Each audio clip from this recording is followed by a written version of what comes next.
So let's talk about some wagers with Anita Marks. She's a babe. But she comes on this show because she's smart and knows a thing or two about placing bets. In Latin, she would be called Babia Majora. If she were a president, she'd be Abraham Lincoln.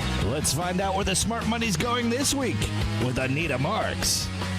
Anita Marks from Daily Wager 98.7 ESPN out of New York joins us now. And how are you, and how's the pickleball going? Oh, you don't even want to know. You don't even want to know. So so today's a day off for me. So you know how much I love you, Dibs, that I'm doing this. I appreciate it. So woke up, spent the morning with my dogs. You know, it's beautiful waking up. I've got a California King, ordered my Starbucks delivery from Uber Eats. I've got my 3 dogs laying all over me. I'm getting my fantasy football rosters ready for tonight. Head to the pickleball courts outside, played from 9 to 11 a.m., and then partook in a open play in an indoor pickleball league. Nice. From noon to 3. Uh-oh. Jesus. And here I am. So it's been a day of coffee, puppy loving, and pickleball. Wow. You are addicted to some pickleball. A little bit. Oh, you have no idea. It's dangerous. It's dangerous. So as far as the odds and Vegas and what you do for a living, what does the Deshaun Watson injury mean to the rest of the division and even tonight's game? Yeah, interesting. More interesting that they're rolling with a rookie. What's that about? Right? They got P.J. Walker back there. There's a number of veteran quarterbacks that are out there that have come out and said that they want to play. Why not? You've got the number 1 defense in the NFL. The Browns have the number 1 defense in the NFL. They're sitting pretty. They've got a great rushing attack. What are you doing? Why are you rolling with a rookie? I don't understand the choice. I really don't. So I'm just, to me, the Browns are out of it. They've got to win. They've got to go 4-4 the remainder of the season in order to just make it into the playoffs. I don't see that happening with a rookie quarterback. I like the Steelers, believe it or not, to make the playoffs. They're winning ugly, but they're winning. Teams, it's really amazing. Every single game that they have played in the season, teams have outgained them in yards. Every single game. But they win. Why? Because their defense is opportunistic. They win the turnover battle, and even though Kenny Pickett's not having a great season statistically, he's not turning the ball over. And Mike Tomlin is a really excellent head coach. So I like the Steelers here to win against the Browns on Sunday, and I think they'll do just enough to make it into the postseason as a wild card. I got the Ravens winning tonight. I don't like the 3.5. I don't like hooks, so I'm going to buy the hook down. So you could probably get it like minus 123, minus 128 in some places. I also like the team total over for the Ravens tonight. This is a Bengals defense that is 30th against the pass, and they give up a ton of explosive plays, both in the pass and the rushing game. And now the Ravens have now committed themselves to this rookie, Keaton Mitchell, who's unbelievable. He's averaging 14 yards per carry. That's going down. 14 yards per carry. We haven't seen this since Chris Johnson. So I think we're going to get a lot of Mitchell tonight. And I like the Ravens here. I like the Ravens tonight to beat the Bengals. Dorian Thompson-Robinson is the name. I'm sure everybody will be just saying DTR when it comes tomorrow. Now, I do some gambling on some preseason every now and then, okay? You know, hate me if you will. But this kid can run. And the line tonight is only -1, which is a pick 'em. It's got to be for a reason. And I also think, too, the reason that the Browns are sticking with this rookie, and I want you to explain this a little bit more, is with Deshaun Watson and the deal and the picks that they already gave up, it feels like they're handcuffed. They can't do anything. Well, and again, just to clarify, so the Browns play on Sunday. Right. So Sorry. Yeah. If you're saying take the over in rushing yards for him, I think that's a smart prop bet. because you've got this is the Browns team. They're down a few offensive tackles. Yeah. And you've got T.J. Watt coming after you. Yeah, you know what, dude? Run for your life. So yes, I'm with you. I think the over. He is DTR is athletic. So yeah, I'm with you. Over rushing yards for him in that game against the Steelers on Sunday. That's a 1:00 game. So yeah, I do like that play. But you think the Browns should go out and get somebody? Who would you bring in? Because we went over some of the guys that are newly retired. But given the Browns and their offensive scheme, what do you think anyone's called Tom? That's the first one I that said. was the first word out of Ben's mouth. Why aren't the Jets calling Tom Brady right now? That AFC East division is a freaking disaster. Yeah. Why isn't anyone? Why just test the water, tap the water, hey, what are you up to? What are you doing? Are you bored yet? Hey. Yeah, I don't quite understand that. Of course, you've got Phillip Rivers, you've got Matt Ryan, Joe Flacco wants to get back. I don't know. I'd make a call at Colt McCoy. There's some good names. I was surprised that Carson Wentz was on the market as long as he was. Now he's signed with the Rams, but yet Matthew Stafford is expected to get the start this week. So, and here's another one for you. Why was the Minnesota Vikings the only team that was knocking on the door for Dobbs? Mm-hmm. Mm-hmm. There's a lot of analysts out there who feel that Dobbs is going to give the Vikings a better opportunity to win than Kirk Cousins. I'm not in that camp, but does he give them more mobility? Absolutely. So we'll see what happens, but don't exclude the Vikings to make the postseason with Dobbs. I think he can fill that void nicely. Why did the Jets go after Dobbs? Why are the Jets committed to Zach Wilson? I don't know. I don't get it. I don't know. Is it ownership? Is it the fact that, they drafted him as high as they did? I don't. That's another scenario. You've got a top 3 defense in the NFL. You've got Breece Hall back there. What are you doing? All right, sticking with the Jets and the Bills coming up this weekend. Bills have fallen to 5-5. It seems like a little bit of a dysfunction over there, firing your offensive coordinator, bringing in the quarterback's coach because, this guy was good a couple of years ago doing some stuff at LSU. But what do you like about the Jets-Bills game? Yeah, I like the Jets getting the points. And this is, again, another scenario where I will buy the hook up. I like the Jets plus 7.5. I also think that this is a real good opportunity to utilize them in a 2-team 6-point teaser and tease them up to plus 13. Yeah, I mean, this is what I don't understand. It wasn't Ken Dorsey. Ken Dorsey wasn't out there on the field. Thank you. Looking at special teams. Yep. and he wasn't the guy responsible for counting 11.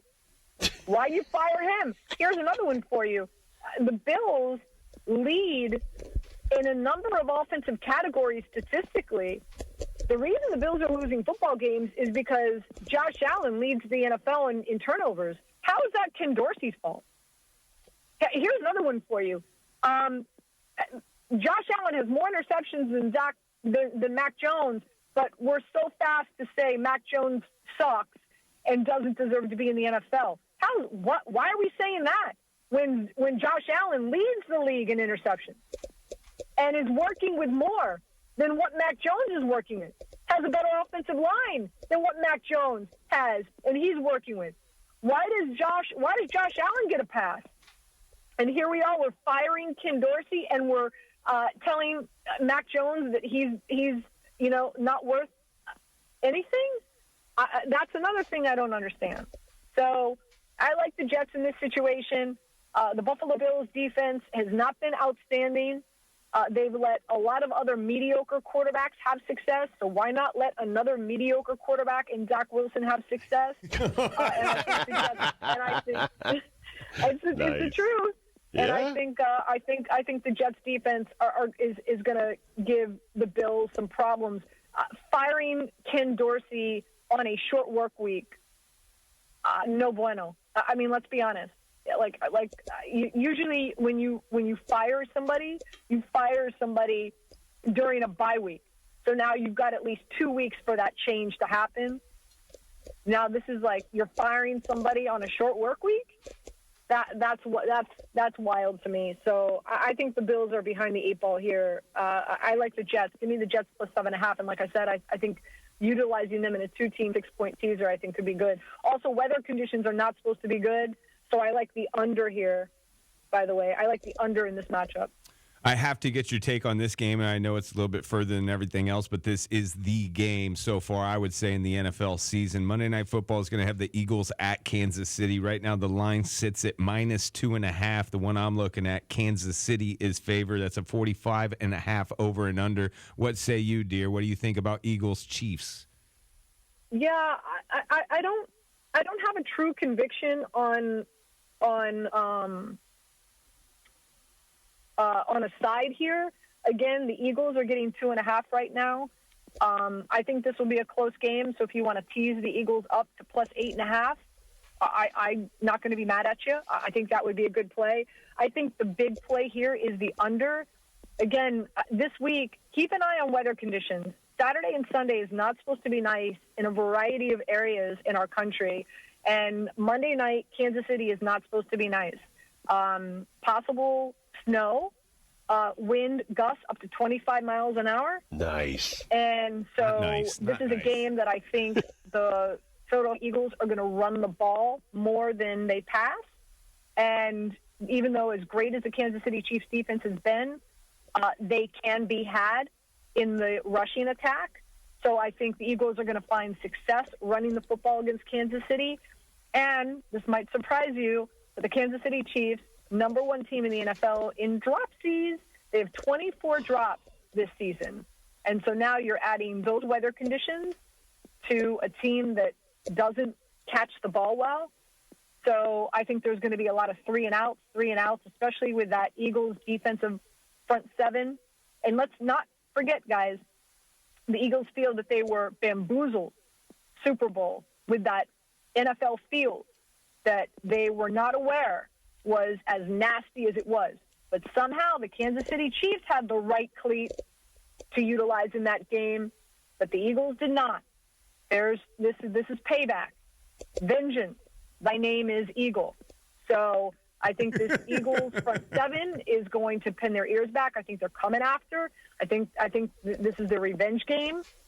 And so watch out. I think I like the Eagles as a teaser, but I think the under here is the play. I think there's going to be a lot of 3 and outs in this game. I know you're a great handicapper, but you were once a great women's professional football league quarterback. And they just came out with Patrick Mahomes being superstitious and wearing certain colored underwear and stuff like that. Did you have any superstitions, especially when you got to the championship in your last year?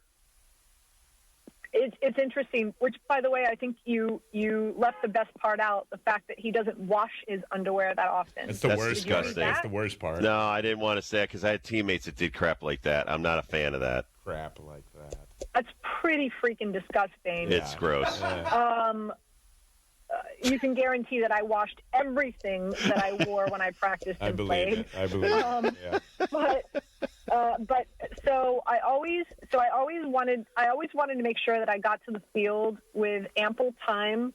I always walked around the field. I always wanted to go out and just get whatever field we played on. I wanted to get out there and I wanted to be one with the field, and I walked around the field and just got to know the field and the surface that we were playing on.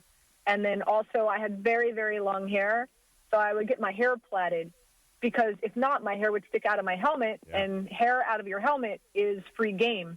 And women are very catty and very mean, and they would have pulled my hair to try to tackle me. So I made sure I got my hair plaited and before game. So that was my one of my cornerbacks. Her name was Claudia Lopez. So we called her CeeLo. And an hour before we would go out there and start warming up, she would plait my hair, and it would probably take her a good hour and 15 minutes to plait my hair. Nice. So that was I'd always get my hair plaited.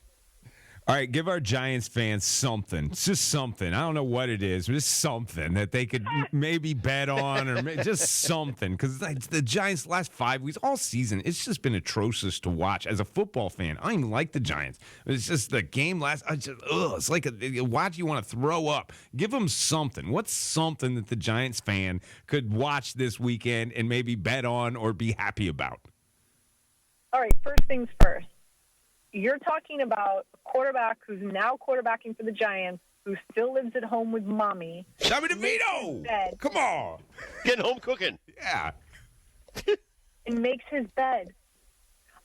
I would lock my door. I would tell my mom, don't go in my room, don't make my bed, don't do my laundry. Because my mom was one of those moms who would throw it all in together, and my whites would come out pink, and I'd be like, Mom! Like, I didn't want her near my things. I didn't want her, don't touch my stuff. I'll make my own bed. I'll do my own laundry. Like, this is a grown-ass man, and his mother is still making his bed. Like, where can you go with that? I don't. Nowhere. I don't. Okay. You're not helping. I asked for stuff you can root for, positive Anita, things. love this. You're doing the opposite. I had a teammate where his mother still bought his clothes. Oh, that's nice. We're in the major leagues. His mommy's buying his clothes. She's got style. Is he still single? Because I don't know who would. I'll tell you follow off that the air who he married. Oh. Okay. It was bad. Here's a positive. Okay. The Giants' probability of drafting number 1 overall, if not top 3, is very. You're in the 90% tile. Giants will be lucky if they win 2 more games, especially if they're going with this, mommy's little boy. Oh, so man. That's fantastic. This is what Giants fans need to do. Treat yourself. Watch UNC. Watch Drake May. Drake May is, I think, one of the best quarterbacks to come out of college in a long time. Drake May is Justin Herbert 2.0. In my opinion, very well could be even better. And so I think this is going to be a blessing in disguise. I think the Giants are going to be in a position where they could take a quarterback, and I pray to God that it's Drake May, because Drake May is franchise changing. Drake May is absolutely tremendous, and so I think that the Giants are going to be in a position where they can either draft him.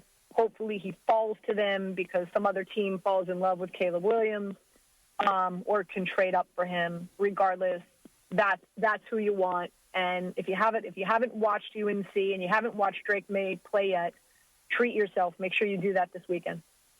You are the best, my dear. Enjoy the rest of your day off. Thank you so much for making some time for us. Thank you, Anita. Anytime for you. Anytime. All right.